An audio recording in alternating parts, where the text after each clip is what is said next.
Hey everybody, it's time for another Norse devlog. A lot of stuff has changed in the game recently as we're chipping away at the giant jigsaw puzzle that game design is. In this video, I want to bring you up to speed on some of the latest design changes and dive into one of the most important aspects of the game, combat. Roll that intro.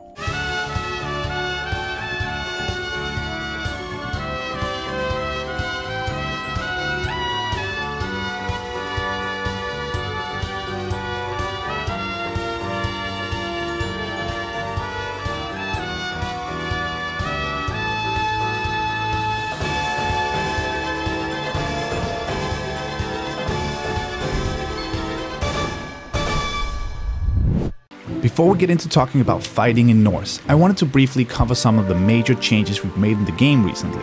We're on the verge of shipping Beta 4 and a lot of stuff has changed this past month. Also, a quick reminder, if you want to take part in the beta testing and follow along as we develop Norse, then head on over to our Patreon at patreon.com/northplay where you can pledge a few bucks and get in on all the action. So, what's changed recently? First of all, we're probably at a point in the development process right now where we're trying to address design choices that we feel aren't working and scope them differently. Now, in most projects I have worked on, the first phase of game design is usually an explosive influx of ideas and iterations on mechanics, followed by this period of making those ideas fit what is actually fun and realistic within the schedule. That is what's happening in Norse right now. We're asking the hard questions and walking back or changing some of the original ideas we had. One of the biggest rescoping things that we've done is something we haven't talked a lot about in the devlogs, and that has to do with randomization. One of the big original ideas we had with the game design was that we'd randomly build our environments from chunks of designed levels. The idea was that these levels would be infinitely replayable because the environments would seem new to the player every time they played. It's a noble idea that sort of works in big games like Diablo. What it meant for us, though, was that we lost control of the level design to a randomization engine that sometimes made meaningful encounters, but most of the time just left us with the inability to control the curve of excitement in levels. It also ended up being quite disorienting for players, as there wasn't any sense of geographical locations. Randomization is hard, and it can work well if you put a lot of work into it, but you need a lot of content and a lot of system to make it enjoyable. We just gradually realized that we would be spending way too long getting it to work in our setting, and that time would be better spent elsewhere in the game. Also, we're good at level design. Designing levels by hand allows us to control the progression and encounters to a much bigger degree, and that has an important role to play when we're talking about combat, which I'll get to in a minute. Besides, we have other ideas for how to get replayability into the levels. So randomized chunk-based levels are out, and custom design progression levels are in. To hammer home this point in the latest beta, we've also spent some time working on the island map that will take you from one level to another, and progression between our new custom design levels now look really cool. Another big change was the energy bar. If you remember from previous devlogs, we talked a lot about the player using up his bar of energy every day and then having to go back home to the camp to sleep. That energy bar wasn't working for us, so it's gone. It felt too punitive, as sort of a little fun meter that slowly drained away as you did things in the game. That's not the emotion we want people to have when playing this game. However, we still wanted people to return to the camp to sleep. It's going to be an important part of our monetization strategy. I'll talk about that in another devlog.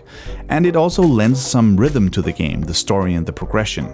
The duality of being out adventuring and fighting and then going back to the camp needed to be there. So how did we solve this? Well, we tentatively built a night and day cycle. Once you have completed a level, it's night, and you'll have to go back to the camp. You could go on, but if you go adventuring at night, it's going to get really scary. The night and day thing isn't entirely fleshed out yet, but it feels a lot more intuitive and worldly than the energy bar. So those were the biggest design changes recently. Now let's talk about combat. Combat is a hugely important part of Norse. It is one of the core things that the player will do, so it needs to be fun, fast, thrilling, and deep enough to do it over and over again. It also happens to be exactly why we're sticking to our guns and doubling down on our control scheme of swiping and tapping instead of the more oft-used things like D-pads. I know there's a lot of strong feelings about this. I'll talk more about movement in a future devlog, but know that these things are very connected and that we have a plan. Combat should be exciting, it should be fast, and the choices you make should be meaningful. This is where we hope to do better than many other RPGs on the platform. So these past 6 weeks have actually been spent improving combat. We still have a lot of things to do, but let me just walk you through a few of the changes.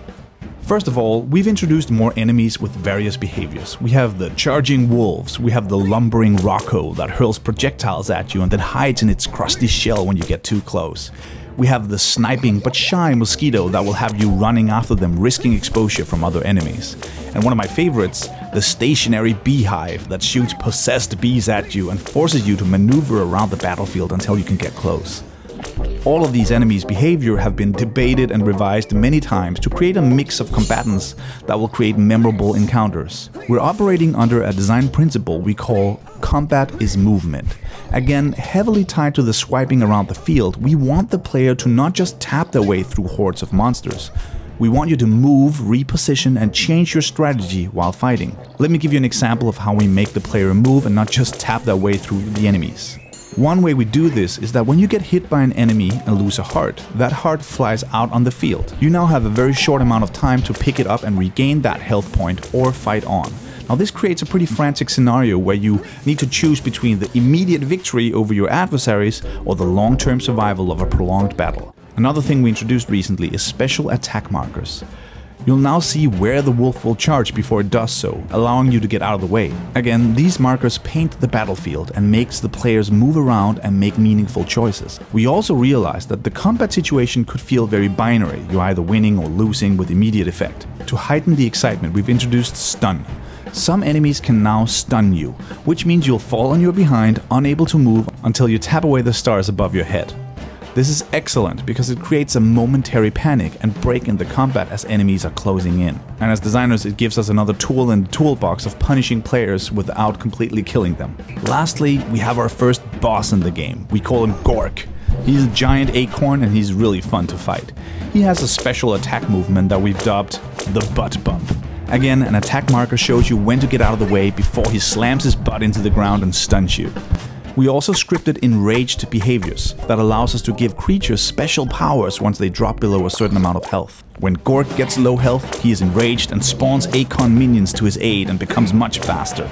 We still have a lot more to do with combat, but we feel like we're taking steps in the right direction, making encounters fast, fun, and keeps players moving around and changing their strategy according to the opponents. If you want to play any of this, head on over to our Patreon at patreon.com/northplay and pledge for the tester tier.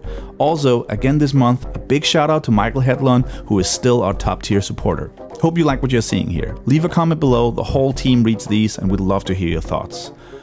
Whoa, that was a long devlog, and I didn't even get to talk about any of the new UI we're making for the game, or dungeons. Dungeons are so cool. Well, I guess we'll get to that in the future. Like and subscribe and stay tuned for more. Thanks for watching.